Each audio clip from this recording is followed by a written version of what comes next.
very warm welcome. You're watching News9. I'm Shweta Kothari. We're bringing you stories from the world of business, policy and economy. To my left is my colleague Suyash Maheshwari. Suyash, good morning. Good morning, Shweta. What's happening with markets this morning? So markets, after seeing a 1% correction on the back of, monthly FNO expiry, bounced back, and this was amid a broader uptick in the global equities. Now, US markets saw about a 0.5% rise yesterday. European markets also closed higher. Asian markets were also trading mixed this morning. Now, this is on the back of a trifecta effect where we have seen crude prices easing. Now, if you remember, yesterday Brent was edging towards a $98 a barrel mark. WTI was near the $93 a barrel mark. Crude prices have eased since last night. The dollar index has also eased. It has come off from its one-year high, and we are also seeing the yields coming off the 16-year high. So all three, factors have boded well for the global equities, and as a result, we are seeing an uptick across the board. And Indian markets also had that rub-off effect where markets opened higher. They were up about 0.2 to 0.3% this morning. As you can see, at 9:40 a.m. this morning, Sensex was up 0.21% at 65,640 mark, whereas Nifty gained 0.21% as well, and it was up around 19,564 mark. Now, the broader market, Shweta, are also participating in the rally. They have been participating, rather they have been outperforming for the most of the sessions in the last few months or so. They were also trading with gains of about half a percent. India VIX, the fear index, which spiked up about 11% or so yesterday, eased by about 6% this morning, but it also sits above the 12 mark, which indicates that the volatility is still higher in the market compared to the last 30 days or so. Now, among sectors, all sectors were trading with moderate gains this morning, but IT pack, Shweta, IT pack witnessed some selling pressure. It was the only sector that was down this morning. IT pack was down about 1% on the back of a muted guidance coming in from Accenture. Now, the expectation is that FY24 revenue growth won't be as as the order books were suggesting, and it will continue to remain muted, given that the discretionary spending is still under pressure, and BFSI segment has not really responded too well. As a result, a lot of these IT bellwether stocks were trading down this morning with a losses of about 1 to 2%. Among the gainers, among the gaining sectors was pharma and PSU banks. Pharma index, which was also came under pressure yesterday, bounced back and was up about 1% this morning. PSU banking stocks continue to outperform, both the market and the private banking pack. They were once again, in the green column and leading the way at that. It was up about 1% or so this morning. So that's pretty much the roundup of how morning trade is looking like. All right, lovely for summing that up for us. Kranti Bhatini of Wealth Mill Securities joining us on the show. Kranti, good morning. Good to have you back on the show. I want to begin by asking perhaps a question that's weighing on in every person's mind. Is the much needed consolidation phase now over? Are the markets only going to inch up from here on, given that a lot of factors are working positively for the global markets, and that has a rub-off impact, as my colleague was pointing out, on Indian markets? Absolutely, Shweta. We are in a consolidation phase, and of course, there are looming fears of crude and also rising US bond yields. These were the factors impacting the market. But the market is waiting for a reason to consolidate. That's what I can see. Before the earnings season that's going to kickstart in the coming weeks, so we can see the markets are in a consolidation phase right now. Now, the key drivers for the market will be the earnings and guidance of the companies definitely going to lead the market.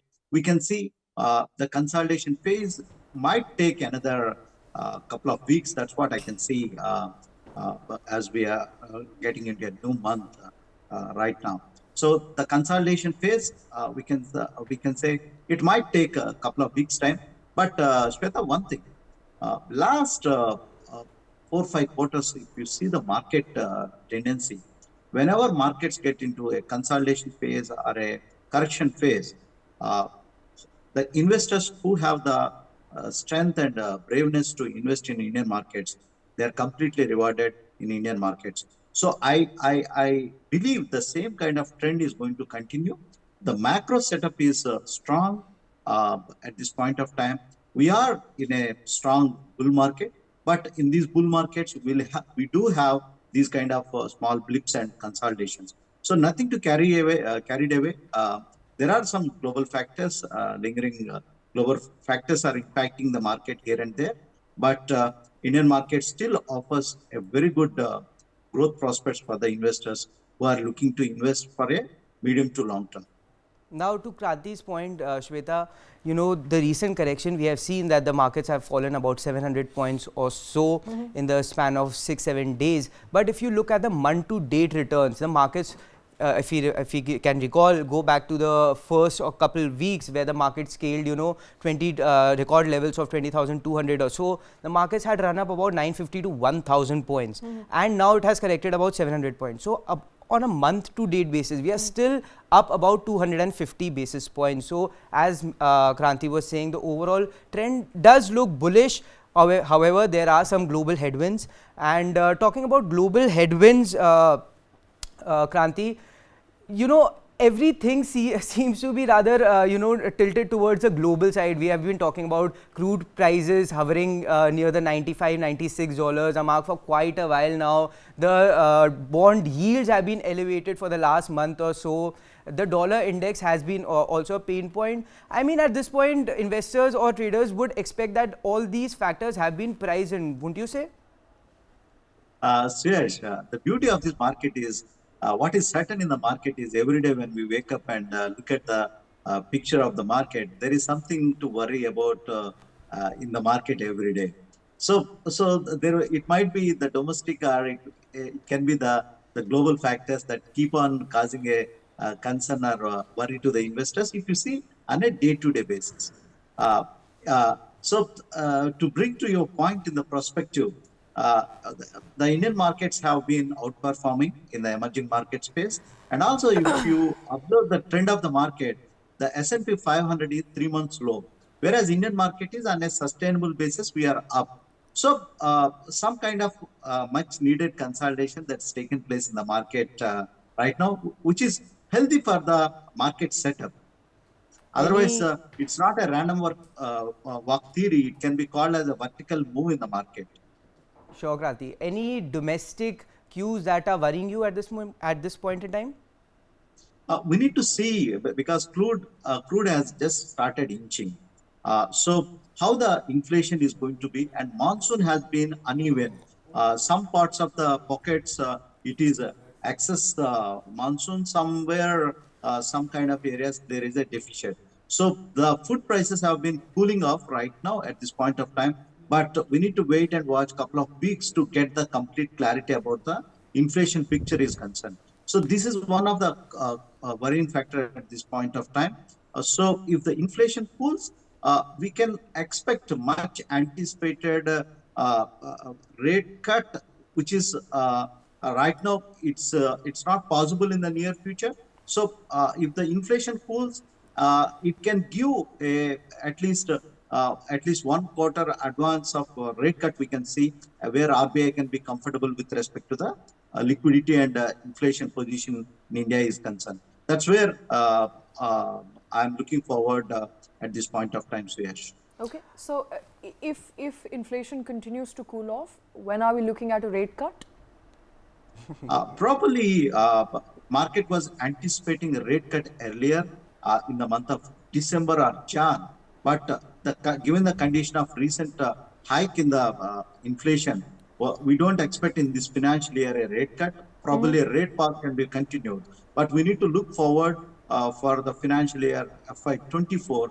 That's where a rate cut can be possible. If the inflation can be continuous looming upwards, then the global and the current indication says rate cut in FY24 is not possible. That's where the cause of concern at this point of time, Shweta.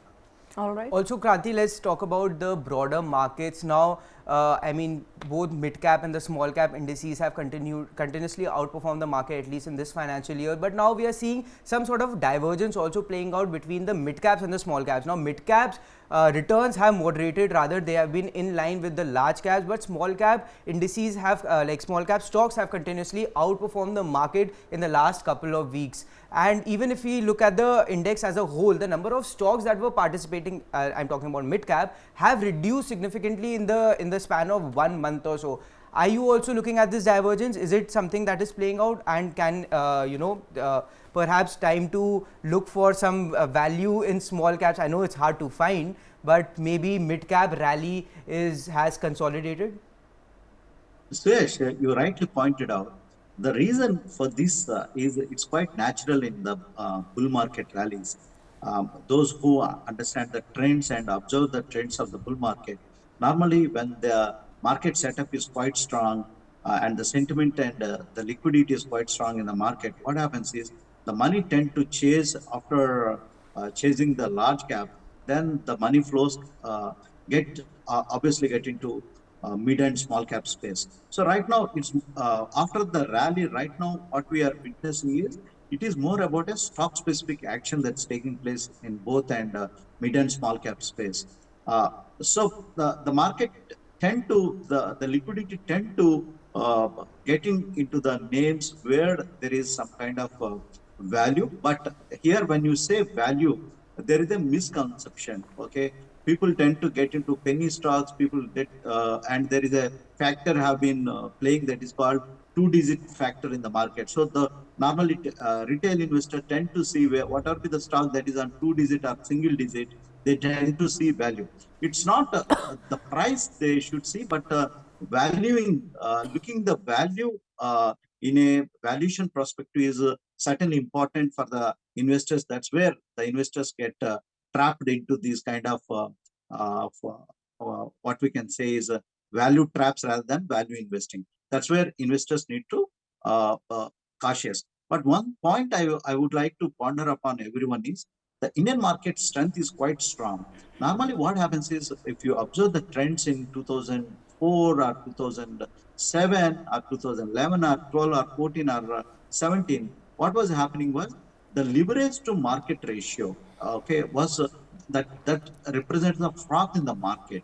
So that was on a relative basis, it was very high. But due to the measures that's taken by the regulators, SEBI and the exchanges in the recent past, so the froth and the leverage in the market is right now is completely negligible. And also, what we can see is the recent surveillance measures taken by the exchanges. So these are like a speed breakers when a stock has been going up out of the reach, out of the limits, and the stock have a froth. These are the measures, the surveillance measures taken by the exchanges have taken a complete, we can say, controlling of the speed and pace of the market. So that's where the confidence is coming back, and also the liquidity is sustaining, making the market to sustain. So, so that is the positive of the positive nature of the market that is sustaining the Indian markets at a high basis. Now, Kranti, the earnings season is also upon us. We'll in the next couple of weeks, the Q2 report card of India Inc. will start pouring in. What are your broader expectations from the earnings season, and what will be, some of the sectors that will outperform and underperform as well? Yeah, the sectors. One thing is clear, Suyash. We need to see how the increase of raw material prices or inflation is going to have impact on the earnings of the company, and also the sales numbers have been quite robust given the kind of the economy has went up. So we need to see how the impact of inflation and just to look into the factors. Okay, the industries we need to look into the banking and financial services, how the numbers are going to play, and auto, the stocks, the sector has been robust in the past 2 quarters. So auto sector is going to be the numbers and results we are looking forward, and the engineering and construction and infra capital goods. These are the spaces where we're looking forward for positive setup in the Q2 quarter is concerned with respect to the results card is concerned. All right. Before you take up a question, I think I also quickly want to understand from you. You know, since we continue to track all the global cues, and before we come back to the domestic cues, I want to understand as far as inflation is concerned. And we keep tracking about inflation, but oil prices. When is that likely to show up and have an impact on Indian consumers as well as Indian equities market? We know consumers maybe not likely, but the larger impact of oil prices not stabilizing, and especially in the light of the new upcoming news items that there could be a further cut in oil production, how's that likely to play up as far as global prices of crude is concerned? Inching towards a $100 mark anytime soon? Yeah, Shweta, the crude oil has been rallying, but what we can expect is crude oil prices have been peaked off certainly at a peak price at this point of time. The crude oil can sustain. It may touch $100 per barrel, but what is my view is it cannot sustain above this $100 per barrel. What we can see is crude oil can be in a range bound in the coming future. But the reasons for if the crude oil has been going up, it gives two types of understanding theories it will throw for the investors. One thing is the global economy is so strong, the energy demand has been so robust. That means it can create an inflationary environment for a period of time. Whereas right now, what we can see is, as you rightly mentioned, it's more about the supply side rather than the demand side is concerned.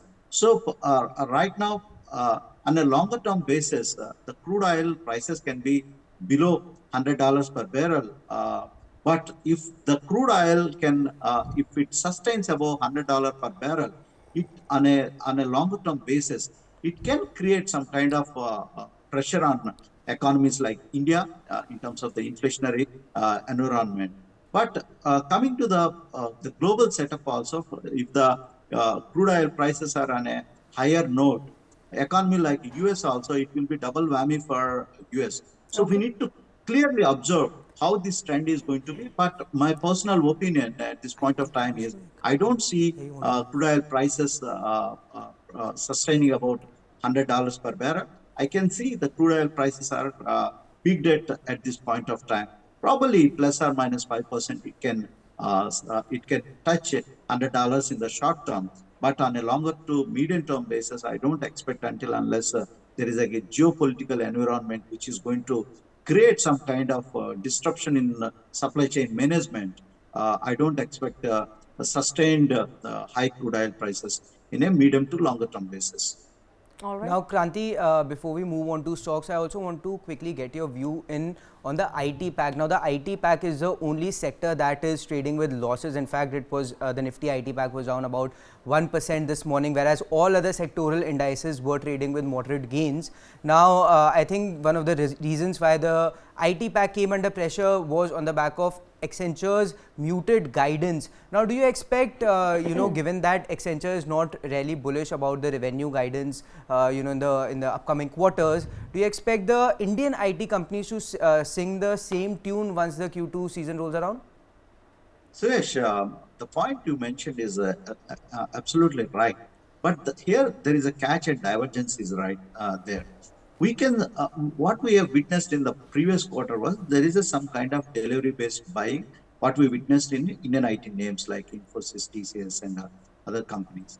But the point to ponder here is when we interact with the mid and small cap IT companies, they are quite bullish and quite robust in terms of their earnings are concerned.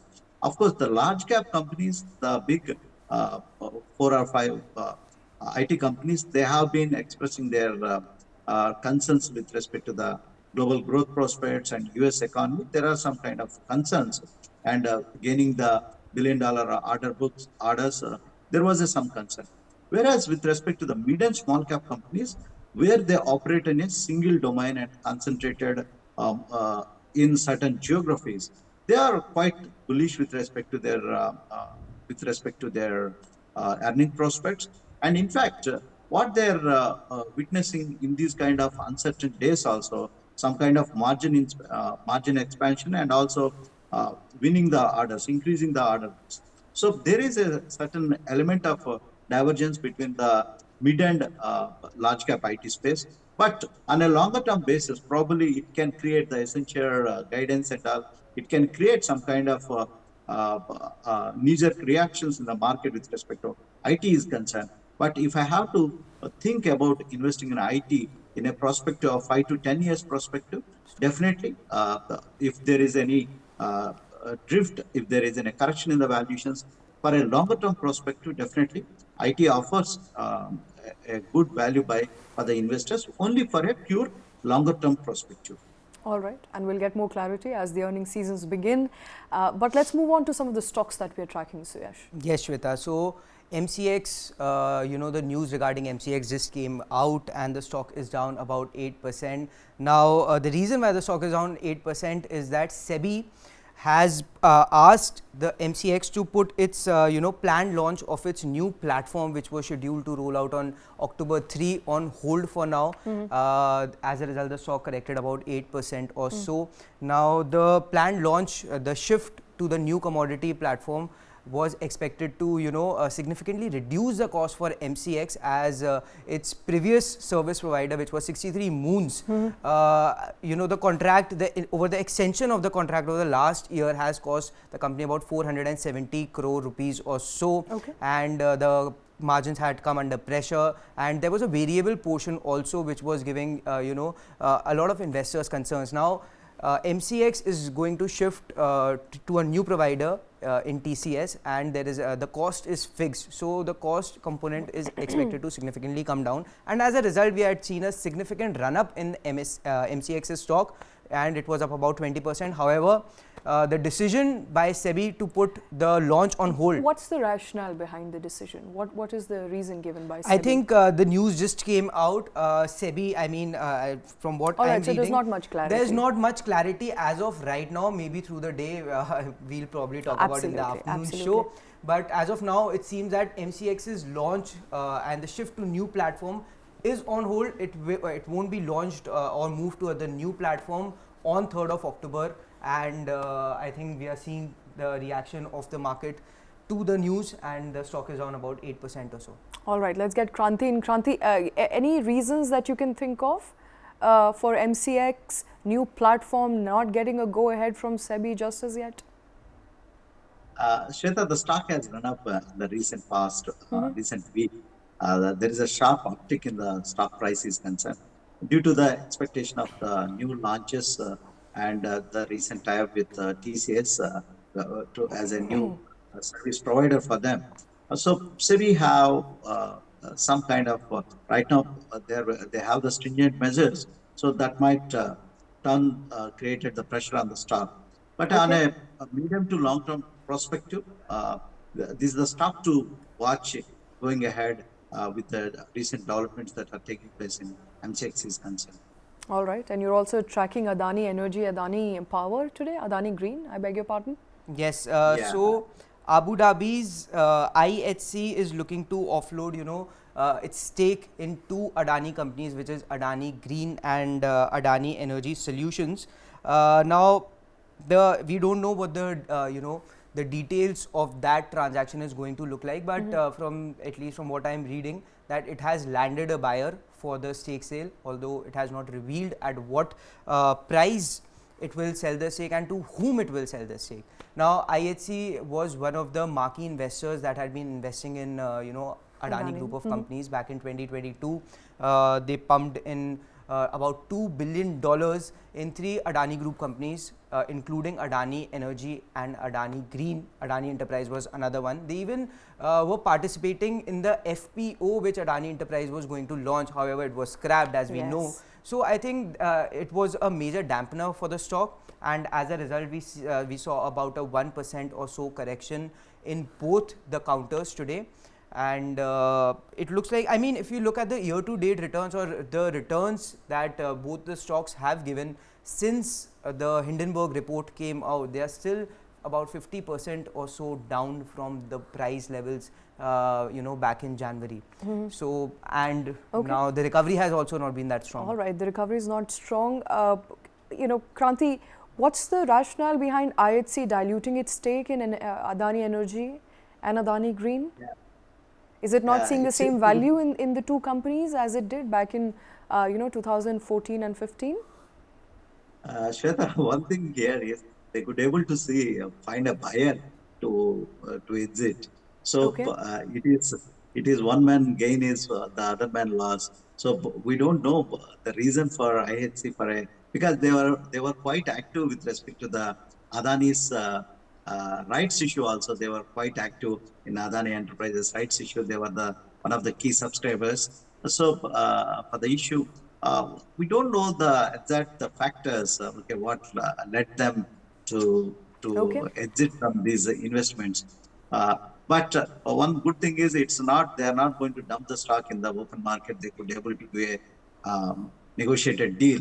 But we don't know the buyer at this point of time. So just wait and watch how the developments that are going to take place in Adani Group is concerned. Now, Kranti, you said that it will be someone's loss and someone's gain. Who's the loser here, IHC or the buyer? So definitely, okay. If the stock rises after this transaction, IHC will be the loser. I mean, it's still down 50% from January levels, no? So, do you expect some sort of pullback, given that SEBI's decision also is expected to come out in the next couple of weeks or so? So I'm yes, assuming you're calling IHC the loser here. That is my assumption, or is it the winner? yeah. Well, we need to next. We need to give some time to determine who is the winner and who is the loser. But, Okay. I, but the point I am going to mention here is the group nature. The stocks are high beta always in nature. So the people who like this kind of volatility, who likes this kind of movements, high beta nature, Adani Group stocks are suitable. It's not for the people who don't want the volatility. Whenever any investor picks up stocks in Adani Group, they need to embrace the volatility and nature of the market. They need to prepare. All right. It looks like we've lost Kranti for now, but Happiest Minds is also in news. Yes, Shweta. So, Happiest Minds, the stock was down this morning. Now, this was on the back of Mr. Ashok Soota, who's the executive chairman of the group, pairing his stake. He sold about 1.11% stake in the IT company. Now, if you look at the the details of the trade, he has sold about 17 lakh shares at 879 rupees, which was at a discount to yesterday's closing price. Now, Suta's holding has come down after the stake sale to about 50.13% from 51.24% as of June. And now Mr. Soota said that the transaction was primarily done to fund the capital requirements of SKAN, which is a non-profit medical research floated by him, and also to boost the capital base of Happiest Minds, Happiest Health, beg my pardon. And Mr. Soota also said that despite the stake sale, investors need not worry much, because at no point in time he'll reduce his stake beyond 40%, but there is still a 10% gap.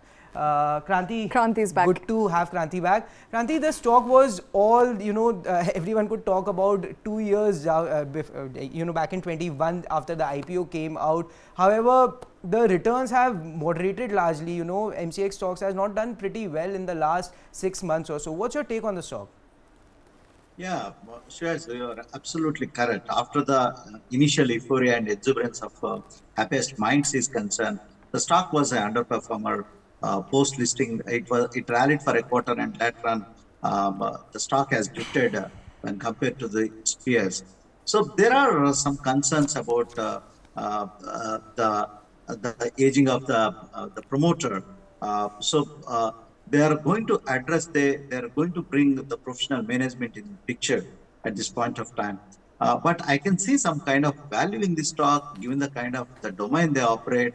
Once there is a clarity that emerges with respect to the succession planning of Mr. Suta and all, that will help the stock to get some kind of buying interest. So the clarity market is waiting at this point of time. The succession plan and strengthening of the board, that's extremely crucial for Happiest Minds is concerned, which is a lingering impact in the medium to short term. As there is some kind of concern with respect to the IT stocks are concerned. The stocks which have some kind of this kind of lingering impacts, the stock is getting impacted due to this reason. All right, and before I let you go, it's important, pertinent to discuss Chola Investments because it's trending, one of the top trends this morning. So Cholamandalam Investment is, looking to raise 2,000 crores via QIP, which is called Qualified Institutional Placement. Now, this QIP is part of a total fundraise of about 4,000 crore that the company's board had approved back in August. Now, for this QIP, the price has been set at about 1,180 rupees, which is a 3% discount to yesterday's closing. And in fact, if you look at the entire NBFC story, Shweta, a lot of these NBFCs have been recapitalizing or bolstering their balance sheets, as of late. A couple of days before, Aditya Birla Capital pumped in about 750 crores or so in Aditya Birla Finance. Bajaj Finance, whose shareholders will meet on October 5th, are looking to raise, at least as per the reports, somewhere around $1 billion or so. So it seems like, the competition that is expected to intensify with the entry of Jio Finance has put some, put these companies, under pressure, and also they are, kind of boosting their war chest. They are building that war chest, sort of boosting their balance sheet, improving their overall return ratios and all, in expectation that, Jio Financial Services could play a major disruptor for the industry. Okay, looks like NBFC space is on a major war footing. All of them prepared and geared up for Jio Financial's entry. We'll keep tracking those updates. Kranti Patini, thank you very much for joining in this morning. Suyash, to you as well. Thank you, gentlemen, for your time.